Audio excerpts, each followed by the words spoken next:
Le continent africain a dépassé les 3 millions de cas positifs à la Covid-19 et comptabilise plus de 75 000 décès. Certains pays font face à une très forte seconde vague, causée notamment par un variant du virus apparu en Afrique du Sud et jugé plus contagieux. Afin de prévenir une flambée des infections et éviter que les services de santé n'implosent, l'Organisation mondiale de la santé appelle les pays africains à renforcer les mesures de santé publique. Des analyses préliminaires révèlent que le nouveau variant circulant en Afrique du Sud est plus transmissible et semble être à l'origine de l'augmentation des nouvelles infections dans le pays et la sous-région.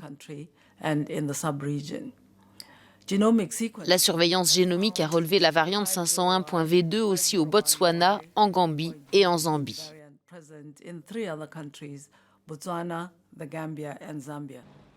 L'Afrique du Sud reste en tête de la liste des pays africains les plus touchés par la pandémie de Covid-19, suivi par le Maroc, la Tunisie, l'Égypte et l'Éthiopie.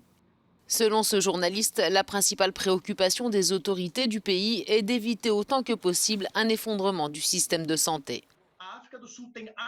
L'Afrique du Sud compte actuellement plus de 220 000 cas positifs, c'est-à-dire des personnes infectées et en convalescence. Reste que toutes ces personnes ne se trouvent pas dans les hôpitaux.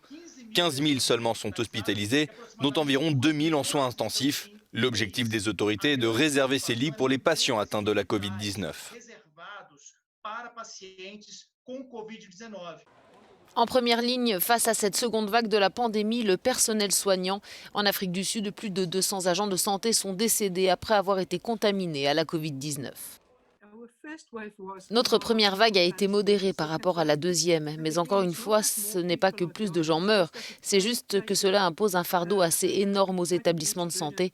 Nous savons que plus de 300 médecins ont déjà perdu la vie.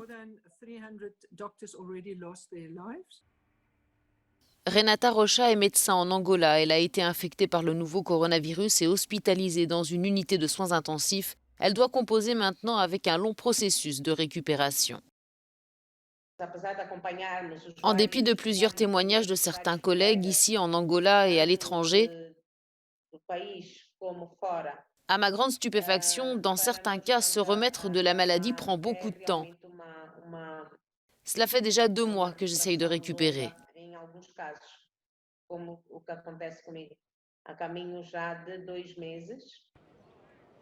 En Angola, plus de 700 professionnels de santé ont été infectés. À partir du 24 janvier, le pays suspendra les vols à destination du Portugal, de l'Afrique du Sud et du Brésil, là où un variant de la Covid-19 a été détecté. En Angola, la première phase du plan national de vaccination démarrera en février. Le président de l'Union africaine, Cyril Ramaphosa, a promis la distribution d'au moins 50 millions de vaccins aux pays membres. Des vaccins qui seront disponibles entre avril et juin. Par ailleurs, parmi les pays les moins touchés figurent la Tanzanie, la Mauritanie, les Seychelles, le Burundi et Sao Tomé et Principe.